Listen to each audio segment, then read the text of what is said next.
Pour savoir ce qu'il y a à comprendre, Mario Dumont. Isabelle Maréchal. Tous les 3 mois, il faut que tu arrives avec un nouveau produit, là. Tout le temps. Mario Dumont. Comme on dit en québécois que ça a fessé, là. La rencontre, Maréchal Dumont. Je sais pas comment on va y arriver. Bonjour Isabelle. Bonjour Mario. La prison, c'est censé faire peur, ça, hein? Eh boy, bon Dieu, ça fait longtemps qu'on n'est plus là-dedans. J'ai l'impression Moi, que je pense que ça fait encore peur au monde honnête, là. C'est-à-dire que Oui, des gens qui ont jamais pensé à faire de la criminalité, qui se font arrêter pour une connerie en conduite en état d'ébriété, eux ont peur de la prison. Ben, c'est comme la police. Moi, j'ai peur de la police dans la mesure où je me dis, si je fais quelque chose de pas correct, je sais qu'ils vont m'arrêter. Tu sais, moi, je comprends que le système judiciaire est là pour intercepter les mauvaises personnes et les criminels, mais je comprends là... que pour des criminels, la prison, ça fait partie du deal. Tu voles des autos, tu fais d'un moment donné, tu vas te faire prendre, tu vas faire un petit peu, tu vas faire quelques jours, une semaine ou deux. Mais tu sais pourquoi? C'est que maintenant, écoute, la prison, maintenant, c'est comme une espèce de tout inclus carcéral. Tu sais, t'es logé, t'es nourri, t'as la télé. Pas longtemps. T'as ton cellulaire, tu rentres, tu sors, et là, l'idéal, la nouvelle affaire, c'est la prison à la maison. Ça, là, c'est vraiment le luxe plus ultra. T'es chez vous, dans le confort de ton foyer, les 2 pieds sur le pouf. Des fois, t'es malchanceux, ils te mettent un petit bracelet. Ils t'enlèvent pas le pouf? Non. Je pensais quand t'avais prison à la maison, je pensais qu'on te retirait le pouf. Non, t'as encore ouais, le pouf. Et puis le pire, c'est que des fois, t'es pas chanceux, par exemple, Mario, parce que t'as un petit bracelet. Tu sais, ils disent, t'es obligé de mettre un petit bracelet pour qu'on sache où tu vas. Tu sais, quand même, là. Des fois, je trouve qu'on exagère. Tu veux, je deviens comme toi. Je fais du cynisme.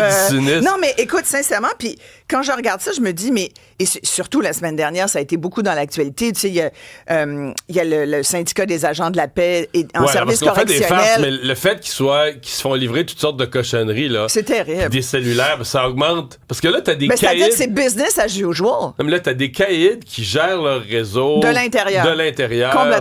Complètement. Et c'est même... Et je soupçonne qu'il y en ait certains qui disent, gars, fais-toi donc arrêter, va donc en dedans régler ça.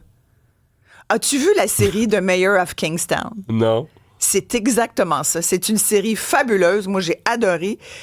Je vous le suggère de regarder ça parce que c'est très réaliste, sincèrement. Et à la lumière de toutes ces causes là, qui sont dans l'actualité ces jours-ci, je me dis, coudonc, c'est tellement réaliste que ça a l'air... Évidemment, ça se passe aux États-Unis, dans une ville, genre, ça pourrait être Pennsylvanie, ça pourrait être Chicago, mais ça pourrait être également chez nous. Parce que ce qu'on y montre, c'est un milieu carcéral où finalement, à l'intérieur des murs, c'est une espèce de petite ville qui est organisée avec des gens qui rentrent, qui sortent et certains même qui vont en dedans pour régler des affaires. Régler des comptes. Oui, regarde, tu vas en dedans, tu te fais arrêter. Des fois, il y a même, évidemment, c'est là où la fiction peut-être embarque, là, mais c'est accoquiné parfois avec certains corps policiers, avec certains gardiens aussi, parce que, bon, on s'entend qu'il y a un équilibre à gérer. C'est ça qui est fascinant.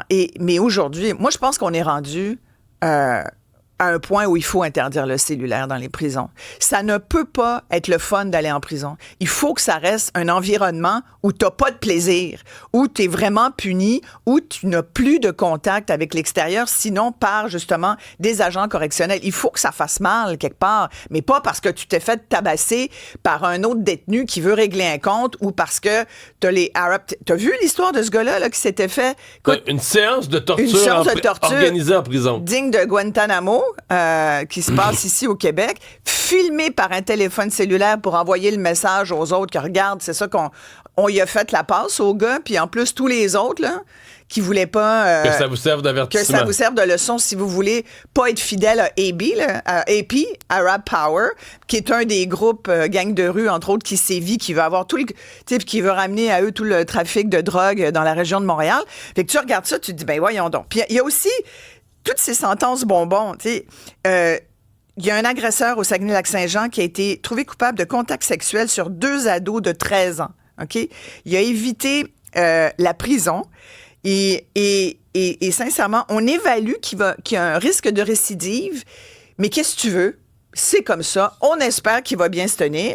Il y en a un autre qui est allé tabasser son ex parce qu'il n'acceptait pas la rupture.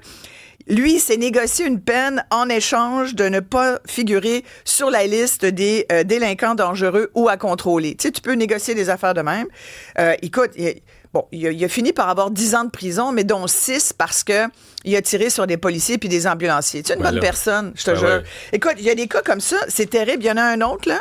Lui, Roberto Chartier-Vézina, écoute, une nuit de torture. Ils ont agressé un jeune de 18 ans. Il était dans un camp de chasse, 4 gars, un jeune de 18 ans. Ils le prennent à partie. Ils l'ont brûlé avec une barre de fer chauffée à blanc. Ils l'ont brûlé, là, sur toutes les parties de son corps, tu peux imaginer. Ils l'ont sodomisé avec un balai. Ils lui ont fait boire de l'espèce d'huile à moteur. Écoute, c'est terrible ce qu'ils ont fait. Et finalement, là, on parle de 6 ans. Le juge a dit, c'est raisonnable, mais pas sévère vu les faits.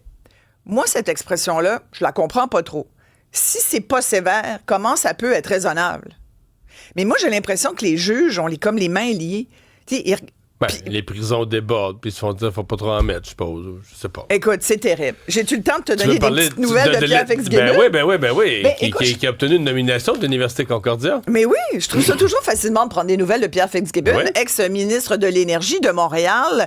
Quoi d'autre? Il était ministre de l'Énergie, d'économie. Ouais. Bon, il était notre super ministre. Surtout à l'annonce ce matin, là, on apprend que Christian Dubé, ministre de la Santé, va quitter dans 2 ans, ne se représentera pas. Donc là, tu te dis... un peu dommage quand même parce que il vient de faire une grosse réforme. Et là, c'est ça qui m'a fait penser à Fitzgibbon parce que je me suis dit, Fitz nous a quand même lâché en plein gros projet quand même. T'sais. Et en plus, en fin de semaine, on apprenait qu'il venait... parce que tu sais qu'il s'est joint à Osler en tant que conseiller spécial. Et là, il vient de se joindre à l'Université Concordia, au comité consultatif du programme Voltage de l'Université Concordia, qui est dirigé par l'expert québécois de la batterie Karim Saghib.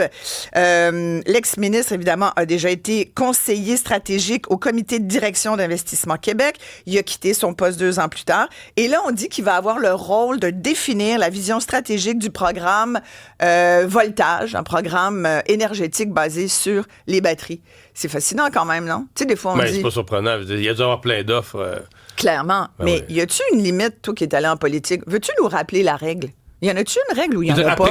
Ouais. Il peut pas faire, je pense, au moins 2 ans, il peut pas faire rien qui réclamerait, exemple, lui, faire des démarches pour obtenir des subventions du gouvernement ou des organismes subventionnaires, mais sinon... Juste ça? Ben oui. Sinon, il peut gagner sa vie, dans le privé, il peut faire ce qu'il veut. Là. C'est bizarre, mon Dieu. Il faudrait qu'on négocie nos contrats, nous. Quoi? Ben, parce que nous, on n'a pas le droit d'aller travailler après pendant des mois ailleurs. Chez un concurrent. Ouais. Mais tu peux aller travailler dans lui, d'autres domaines. Là. Écoute. Mais il n'est pas chez un concurrent, là. Ben, il est comme dans le domaine de l'usine de batterie, là, tu sais. Osler, t'as vu ce qu'il va faire chez Osler? Il va, grâce à son expérience approfondie, c'est le communiqué que je relisais ce matin, il apporte une expertise inestimable à nos clients, avocats, qui pourront tirer parti alors qu'ils naviguent à travers les défis à venir en termes de, blablabla, mais son expérience en termes, justement, de perspectives stratégiques pour augmenter la productivité, se démarquer dans la transition énergétique et bien plus encore. C'était sûr qu'il allait avoir plein d'offres. Là. C'était pas parce que lui était encore...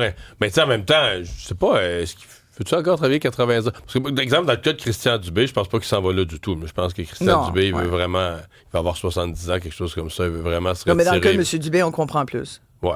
Il va avoir fait 6 ans à la santé, 7 ans, il va faire s'il finit son mandat à la santé, il va avoir fait le record depuis je sais pas combien d'années de durée comme ministre de la Santé. Qui est puis il a l'air fatigué aussi. Ouais, t'es peut-être dû pour aller te reposer.